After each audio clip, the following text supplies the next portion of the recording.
Ça me fait très plaisir de pouvoir vous présenter aujourd'hui. Puis je dirais que je suis quand même en terrain connu. J'ai plusieurs étudiants présents et passés aussi. Donc, je me sens pas trop dépaysé en ce moment.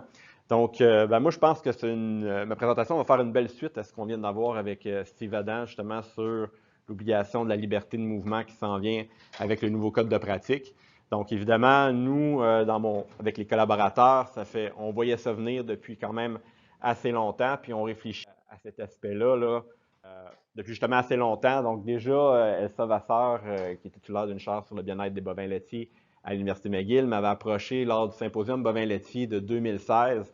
Elle venait tout juste justement de publier 2 articles en lien avec l'exercice aux vaches en stabulation entravée, qui disaient justement que l'exercice, surtout extérieur, avait des bienfaits locomoteurs pour les vaches laitières, donc notamment moins de boiterie, moins de blessures. Donc, ça va faire plaisir à Steve.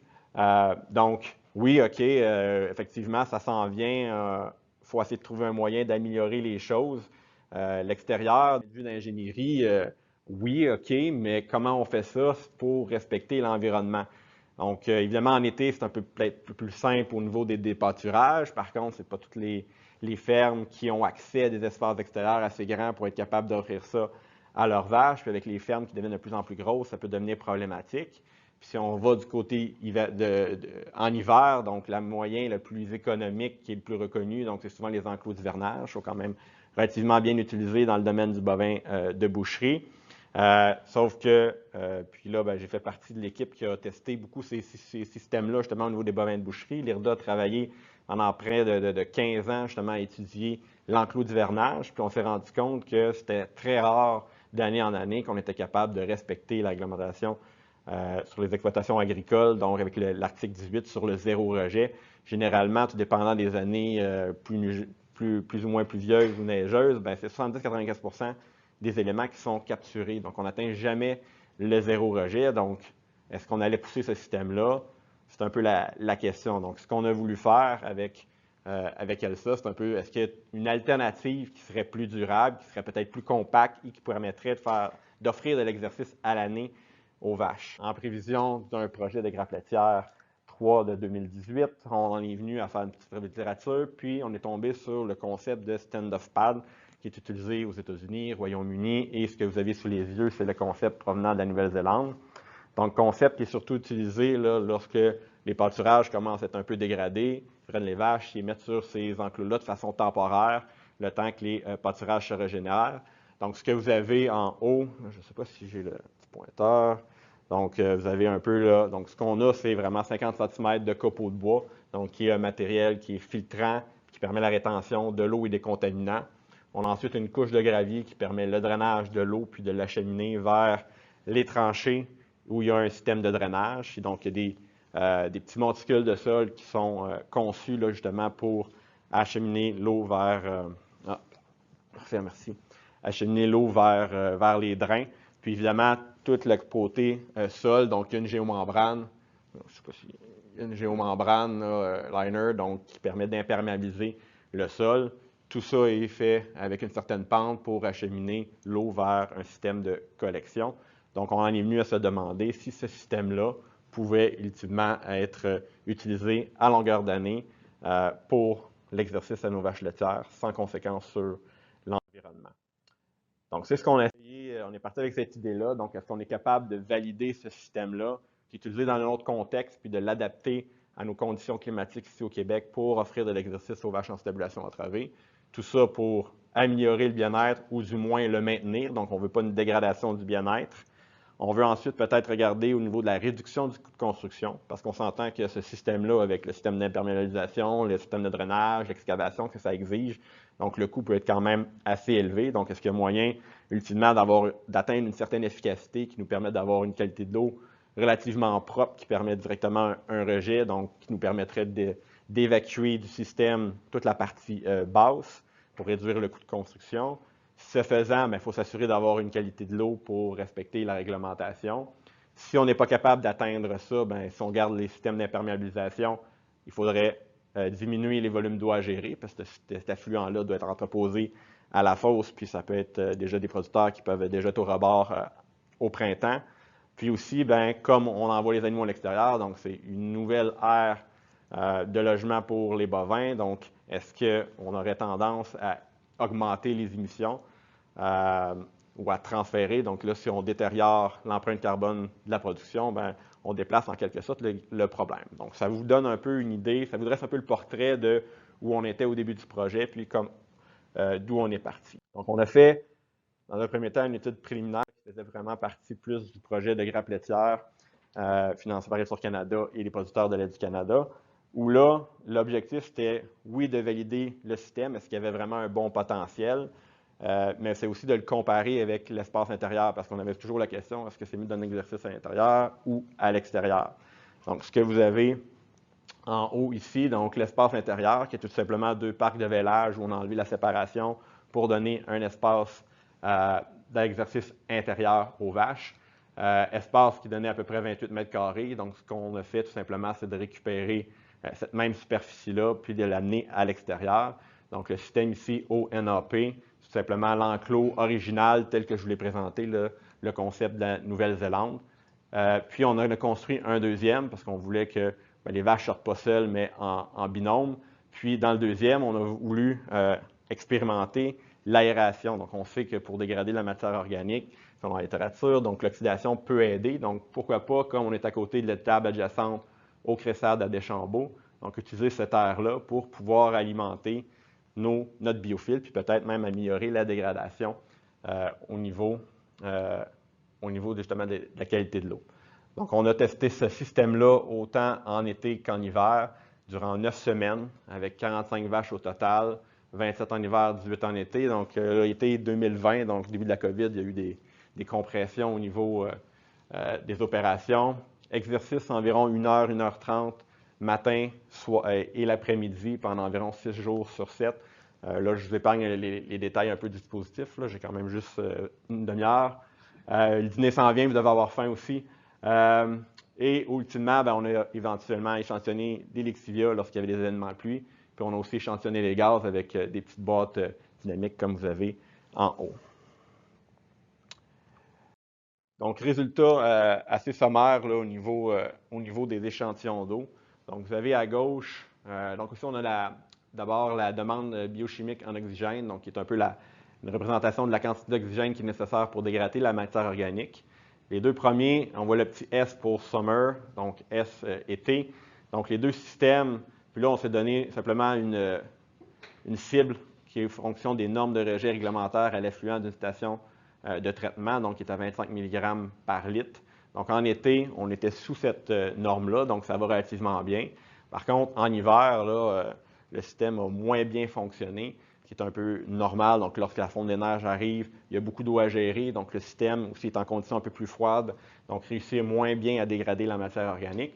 Puis, ce qui est un peu surprenant, c'est que dans les deux cas, on voit qu'il y a une différence significative en défaveur de notre système aéré. Donc, on s'est un peu posé la question, qu'est-ce qui s'est passé à ce moment-là? La réponse, c'est que, comme on s'y attendait, effectivement, l'aération provenant avec l'air de l'étable, donc qui est à une certaine température, permet d'augmenter la température du biofiltre. On était à environ 5 degrés Celsius plus élevé que le non aéré. Sauf que ce que ça faisait, c'est qu'on était juste au-dessus du point de congélation. Puis ce que ça faisait, c'est qu'on avait de la fonte des neiges qui se faisait en continu. Donc, on se ramassait à gérer de l'eau en continu dans des conditions qui sont relativement froides, donc pas optimales pour la dégradation de la matière organique. Puis on voit très bien sur ce graphique-là des échantillonnages dans chacun des enclos. Donc, dès le début du projet, de la phase hivernale, là, fin janvier, début février, on obtient des échantillonnages d'eau au niveau de l'enclos aéré, alors que l'enclos non aéré, aucune eau jusqu'à la 3e semaine de mars, donc lors de la fonte des neiges. Donc, c'est un peu ce qui explique ces résultats-là. Puis, si on regarde un autre paramètre, donc les matières en suspension ou solides suspendus, là, SS, donc on voit que peu importe la saison, aucun des systèmes là, qui a passé en dessous au niveau de la limite là, réglementaire. Par contre, on se disait peut-être qu'il y a quelque chose à faire avec ce système-là, peut-être à l'optimiser. Puis on a quand même, somme toute, été un peu encouragé lorsqu'on a vu les résultats plus pour les gaz. Pour l'ammoniac, il n'y a pas grand-chose à en tirer, mais au niveau des gaz à effet de serre, on remarque que les systèmes souvent extérieurs vont mieux faire que la stalle à l'intérieur, sauf pour notre enclos aéré, donc qui est aéré avec l'air de l'étable qui est rempli de CO2 de la respiration des animaux, donc qui est plus élevé, mais de façon générale, CH4N2O, on est souvent plus bas que la stalle, donc ça peut être une façon qui risque de peut-être améliorer le bilan plutôt que le dégrader, ce qu'on avait comme impression au départ. Donc, on est parti de ces résultats préliminaires-là, puis on s'est dit, bien, on va faire un deuxième projet financé par Innovation qui va peut-être nous permettre d'optimiser ce système-là en travaillant sur trois choses. Le type de matériaux filtrants, l'aération qu'il fallait optimiser et également l'épaisseur peut-être qui était à faire varier selon le concept original. Donc, on a débuté en laboratoire avec une première expérimentation, donc ici même au complexe scientifique. Donc, dans le laboratoire, on a installé 15 tubes de 5 cm de diamètre que vous avez ici et dans lesquels on a inséré différentes combinaisons de matériaux. 50 cm de gravier, 50 cm, 30 cm de copeaux, 20 cm de gravier qui ressemblent aux proportions du concept original. Puis ensuite, trois versions alternatives qui sont des combinaisons de copeaux avec biocharbon, copeaux avec sphène et aussi copeaux 20 cm, couche de sable de 10 cm et le gravier de 20 cm. Vous avez des belles images des différents matériaux ici. Donc, on a ensuite s'est servi de ces colonnes-là pour simuler comme si c'était la colonne centrale de nos aires d'exercice à Deschambault. Puis on l'a reversé sur le dessus à certaines fréquences du fumier synthétique. Pourquoi synthétique? Bien, on est dans un immeuble à bureau, on ne voulait pas avoir à gérer des odeurs, puis aussi des pluies artificielles, simplement de l'eau distillée, donc 2 fois par semaine. Donc, on voulait vraiment un peu mimer ce qui se passait sur le terrain. Puis on a analysé ça pendant 3 semaines. Et vous avez ici un peu une représentation des résultats en fonction, vous avez l'efficacité de rétention des contaminants de chacun des 4 traitements par rapport au gravier, donc qui était le traitement contrôle. Donc vous avez en noir les copeaux de bois, en blanc copeaux et biocharbon, copeaux et sphène et copeaux et sable. Et rapidement, là on voit principalement pour les solides suspendus, mais aussi il y avait les phosphates. Donc, le sable, la combinaison avec le sable s'est avérée quand même une très bonne option pour la rétention de certains des contaminants. Par contre, après 3 semaines, le sable était complètement bouché. Donc, on a évidemment éliminé ça d'un côté pratique. Et donc, on s'est tourné vers les combinaisons avec biocharbon, tourbe de sphène. Étant donné que c'est des matériaux qui ont une bonne surface spécifique, bien, ont des bonnes capacités d'absorption. Et donc, pour certains des paramètres, on voit que souvent que même le traitement avec la sphène fait mieux que les autres traitements. Donc, on s'en est dit que l'optimal était probablement un mélange copeaux, biocharbon, sphène pour aller chercher les avantages de chacun. Et donc, on a amené cette idée-là dans les prochaines étapes du projet. Deuxième étape, on voulait travailler sur l'aération. Donc, on voulait vérifier, bon, ce qu'on avait vu dans l'étude préliminaire, c'est que ça n'avait pas nécessairement amené d'avantages. Notre fameux mélange ici, avec cette recette-là, en comparaison avec les copeaux de bois, donc qui était notre traitement contrôle. Donc, on a installé ces traitements-là dans des drains que vous avez ici, 30 cm de diamètre, 1 mètre de hauteur, qu'on a installé dans le Babe, Vincent l'a présenté tout à l'heure, donc 12 chambres en environnement contrôlé, 4 par 8 pieds. Et on a installé évidemment nos deux mélanges, aérés ou non. Là, vous ne voyez peut-être pas bien, là, mais il y a un tube perforé dans le bas des drains, donc qui permettait d'ajouter le système d'aération pour la moitié des chambres. Puis on a ensuite utilisé un peu la même approche que tout à l'heure, donc simuler le fumier des vaches et des événements de pluie. Cette fois, on a utilisé, comme on était à Deschambault, donc du fumier semi-synthétique, donc récupération de fesses provenant de l'étable adjacente qu'on mélangeait à de l'eau. C'est un peu plus difficile pour récupérer de l'urine de façon non invasive. Donc, on est allé avec un fumier synthétique avec une recette provenant de la littérature. Puis, on a testé ces deux systèmes-là pendant 4 semaines dans 2 différentes conditions, des conditions froides, conditions chaudes. Donc, hivernal, on aurait aimé ça peut-être être dans des conditions négatives, mais comme on est à l'intérieur, puis qu'il y a des enjeux au niveau des conduites d'eau et autres, donc on a réussi quand même à descendre aux alentours de 9 degrés, puis des conditions estivales, donc aux alentours de 23 degrés. Je donne un aperçu de ce que ça donne au niveau des échantillons. Donc, vous avez complètement à gauche notre fumier semi-synthétique, puis vous avez un échantillon de Lexivia pour chacune des 12 chambres. Puis je vous pose la question, d'après vous, les tuyaux qui sont peut-être l'eau plus claire, ça appartient à quel traitement? Je parle plus en termes de type de matériaux. Est-ce que c'est les copeaux ou est-ce que c'est le mélange qui a donné ça? Regardez du copeau. Eh bien non, c'est le mélange qui a donné les tubes d'eau un peu plus clairs. Donc, généralement, souvent, l'eau qui est un peu plus claire est associée à moins de contaminants à l'intérieur. C'est ce que les résultats nous le démontrent ici. Donc, vous avez ici pour les solides suspendus, la demande chimique en oxygène.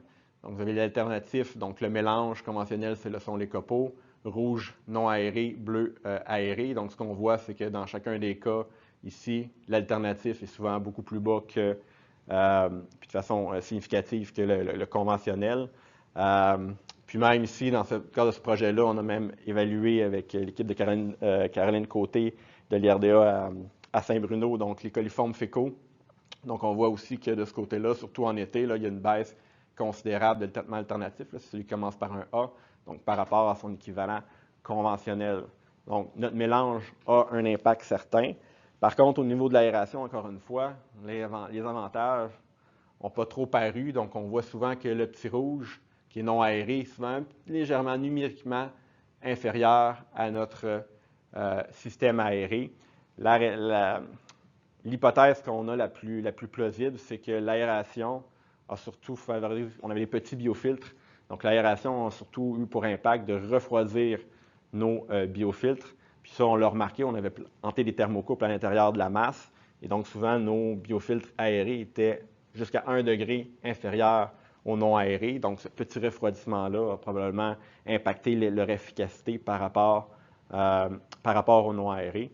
Puis je vous reviens un peu plus tard dans la dernière phase sur des résultats supplémentaires qui vont permettre de confirmer cette hypothèse-là. Troisième phase, on a travaillé aussi sur l'épaisseur. Donc, on est parti souvent avec le concept original, où 60% c'est la partie organique et la 40% la partie de gravier. Donc, on s'est dit, est-ce qu'il y a moyen, soit d'un point de vue économique, si on a la même efficacité avec moins de matériaux, bon, on vient de réduire le coût de construction.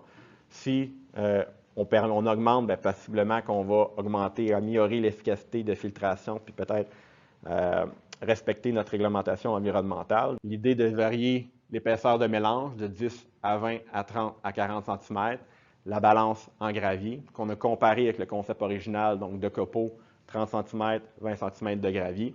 Donc, on a récupéré notre dispositif de l'étape 1 avec, encore une fois, 3 semaines, chimie synthétique et pluie artificielle juste ici.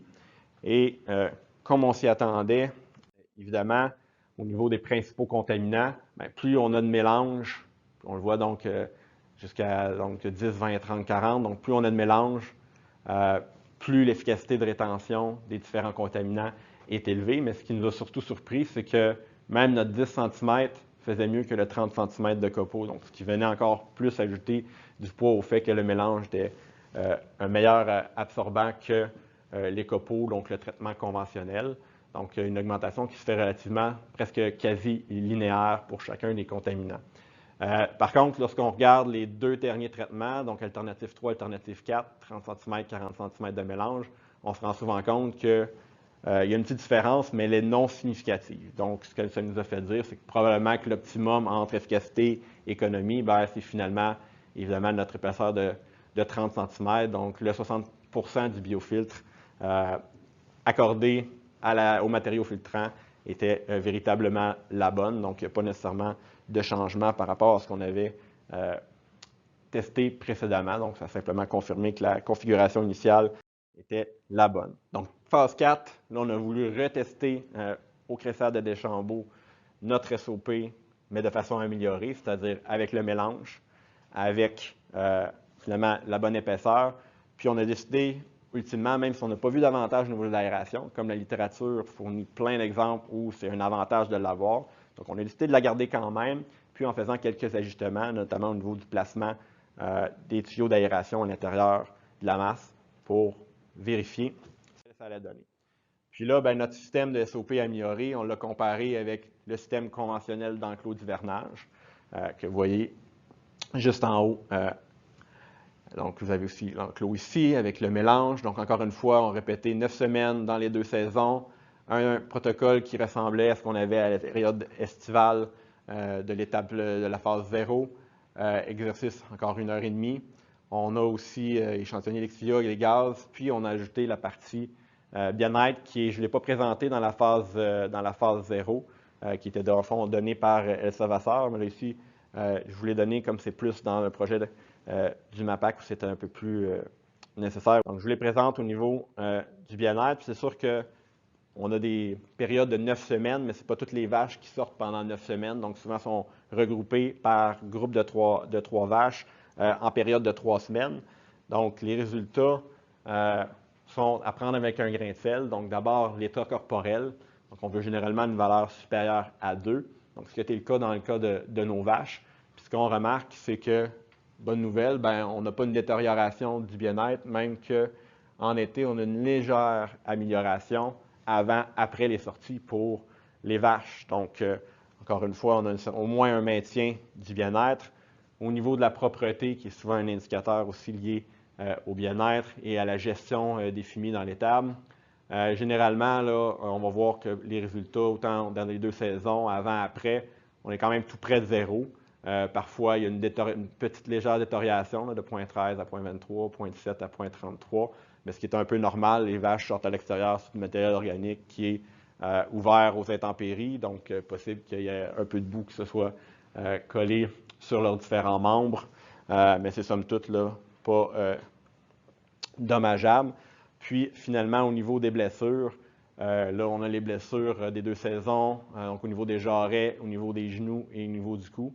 Puis on se rend compte encore une fois qu'avant, après les sorties, les vaches sont soit, enfin les résultats sont restés les mêmes ou légèrement améliorés, surtout en été là, pour le cou et les jarrets. Donc ça venait un peu appuyer les résultats de Dr Vasseur précédemment, comme quoi l'exercice extérieur avait un certain effet.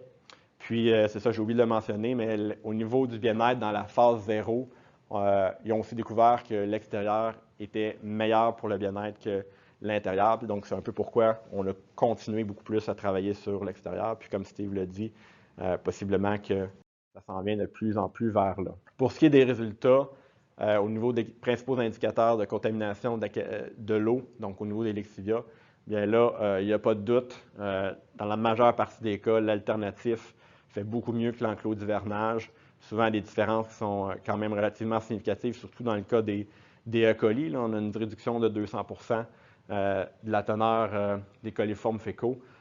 Puis même pour nos 2 indicateurs, là, avec une norme à 25 mg par litre, donc on voit que l'alternatif se maintient, la moyenne se maintient relativement en bas de cette norme-là. Donc, c'est quand même une bonne nouvelle. Puis ensuite, vous avez complètement à droite, en orange et vert, les volumes d'eau à gérer.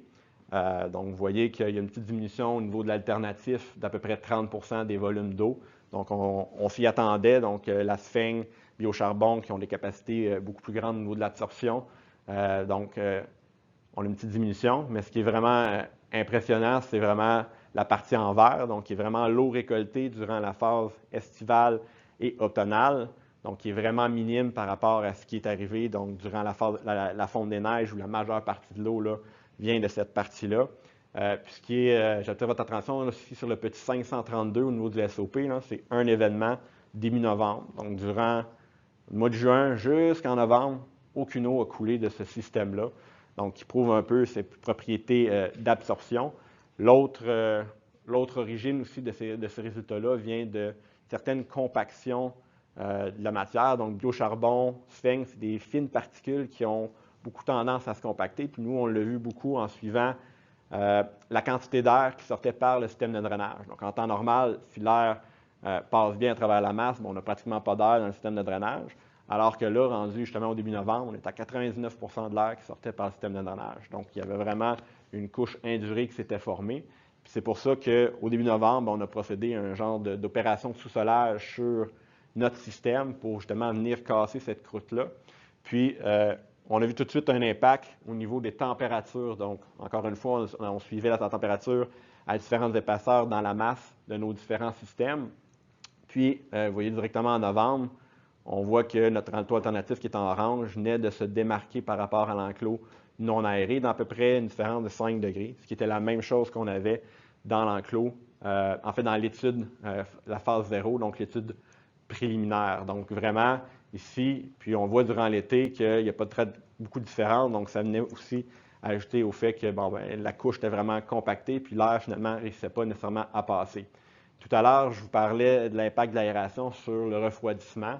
Donc, on a vu quand on a mis en service nos systèmes au début de l'été, bien, notre système alternatif, finalement, c'était le plus froid entre les deux, donc qui venait ajouter à cette indication de refroidissement de quelques degrés. Puis on a vu aussi dans la littérature que souvent, un biofiltre, ça prend généralement 8, 10, 12 semaines avant qu'il y ait une masse microbienne assez importante pour qu'il y ait un certain dégagement de chaleur.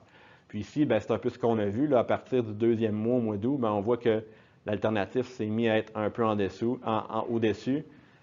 Évidemment, à cause de la compaction, cet avantage-là est moins visible, mais ça confirme un peu cette hypothèse-là, entre guillemets, au niveau de l'aspect microbien. Donc, probablement que, Denis, tu pourrais en parler davantage, mais c'est probablement quelque chose à explorer là, au niveau du matériel. Peut-être qu'il y a un ensemencement au début à faire pour peut-être aller augmenter l'amélioration des propriétés de traitement. Au niveau des gaz, ça ressemble beaucoup à ce qu'on avait vu dans l'étude préliminaire, donc à quelques exceptions près. Donc, de façon générale, en été, comme on l'avait vu précédemment, les enclos extérieurs font mieux en termes de méthane puis de N2O, qui sont quand même des gaz à effet de serre assez importants. Puis, en hiver, on voit aussi que notre enclos extérieur fait mieux que l'enclos, en fait, la stalle intérieure, ce qui est quand même une bonne chose. Donc, on ne dégrade pas en envoyant les vaches à l'extérieur, même qu'on a un effet un peu de traitement. Donc, comme si des biofiltres, il y a un certain compostage, donc un certain traitement de certains gaz qui se fait. Évidemment, au niveau du CO2, il y a plus au niveau de l'enclos aéré, donc un peu normal lorsque c'est aéré avec l'air de l'étable. Donc, en terminant, on a, dans une phase 5, un peu évalué l'aspect économique et l'aspect, donc je parle surtout de l'aspect économique, là, mais on a aussi fait des analyses de coût ratio efficacité, coût-efficacité. Je présente surtout les coûts au niveau de l'enclos. Donc, ça a été fait là, par des collègues en agroéconomie où ils ont essayé d'approximer les coûts de construction pour notre type d'enclos, donc de 20 mètres carrés, en fonction de l'HDEX 420-821. Puis cette fois, vraiment en mettant l'enclos hivernal dans un contexte d'exercice. Donc, tous les aspects de plancher de béton pour l'aire d'alimentation, les brise-vents, mangeoires, abreuvoirs, donc ils ont tout enlevé ça, conservé juste ce qui était lié à la conception de l'enclos en tant que tel. Puis on comparait ça à nos données réelles, donc lorsqu'on a fait la construction là, de nos SOP à Deschambault. Puis au final, comme on s'y attendait, évidemment, l'enclos alternatif coûte un peu plus cher étant donné les travaux d'excavation, le système de drainage, la géomembrane. Donc une différence d'à peu près 6 000 $. Puis je vous rappelle que c'est pour 28 mètres carrés. Par contre, on l'a vu que notre SOP avait des bénéfices au niveau de la qualité de l'eau, au niveau des gaz à effet de serre. Donc, c'est un surcoût pour peut-être avoir certains bénéfices environnementaux. Puis, comme on l'a dit, il y a peut-être encore du travail à faire, peut-être pour optimiser là, cette partie-là. Donc, conclusion. Pas si pire. Steve m'avait parlé quelques minutes. Donc, grosso modo, ce qu'on s'est rendu compte, c'est que d'après nous, la SOP demeure une alternative durable. Donc, étant donné sa couche de surface qui est confortable, qui est filtrante. Si on garde le système d'imperméabilisation, donc on respecte évidemment la législation environnementale en récupérant toute l'eau pour l'envoyer à la fosse. On a vu qu'on maintenait le bien-être, qu'on ne le dégradait pas, puis qu'on avait même une possibilité de diminuer les émissions de GS. Au final, notre mélange, donc, s'est avéré l'option à privilégier si on avait une problématique, par exemple, de volume d'eau disponible au niveau de la fosse. Donc, on a vu qu'on a une diminution de 30 %. Par contre, il risque de demander beaucoup plus de gestion ou d'attention pour limiter la compaction et pas diminuer l'efficacité du système. Basé sur la première phase, donc les copeaux de bois, d'après nous, demeurent quand même une option qui peut être viable si on n'est pas contraint par l'espace à la fosse. Puis surtout, ça reste au niveau économique, c'est quand même pratiquement 5 fois moins cher que notre mélange par mètre cube. Donc, ce qui coûte cher, c'est beaucoup le biocharbon, là, qui est presque, si je me souviens bien, 4 000 $ le mètre cube. Là. Donc, qui fait un peu exploser le coût. La tourbe est un prix moyen. Au niveau du système d'aération, donc ce qu'on a vu, c'est que c'était difficile à opérer. Il y a des problématiques de compaction. Durant la première étude, on avait aussi des chemins préférentiels qui se sont créés. Donc, ça créait des trous. Puis là, il y avait des problématiques au niveau des vaches. Donc, ultimement, on ne pense pas qu'il y ait de gain possible avec ce système-là. Donc, je pense que le système qui risque d'être implanté ne risque pas de s'inspirer de ça. Et on pense qu'il y a toujours de quoi faire au niveau de la recherche afin d'assurer et peut-être d'assurer justement le maintien au niveau des normes de régie réglementaire, donc d'avoir plus d'années, plus de répétitions pour être capable justement de prouver cette efficacité-là avec le mélange et autres. Puis on veut aussi essayer d'optimiser le coût de construction, peut-être éviter justement les équipements d'étanchéisation et de drainage qui augmentent de beaucoup le coût de la construction. Peut-être qu'éventuellement, ça pourrait passer via la construction d'une toiture partielle ou totale pour justement limiter l'entrée d'eau sur le système et améliorer l'efficacité. Donc, c'est les genres de projets futurs qu'on a en tête. Donc, en terminant, je veux évidemment remercier les partenaires financiers de réalisation. Donc, phase 1 à 5 financée par le programme d'Innovation du MAPAC. La phase 0 financée par la grappe laitière 3, donc Processeur de lait et Agriculture Canada. Évidemment, un gros merci au CRESAD, à l'IRDA, McGill, qui ont été les collaborateurs de ce projet-là, avec qui on a travaillé pour collecter toutes ces données-là. Merci sur SNG, Oplet, qui ont fourni des bourses aux étudiants de la chaire que je mène et dont on a parlé en introduction. Puis il y en a déjà aussi plusieurs dans la salle. Je vois Béatrice, Elisabeth, Catherine. Donc, grand merci à eux. C'est eux qui ont fait le travail le plus ardu, donc d'aller sur le terrain, prendre toutes ces données-là. Donc, je les remercie pour ce travail-là.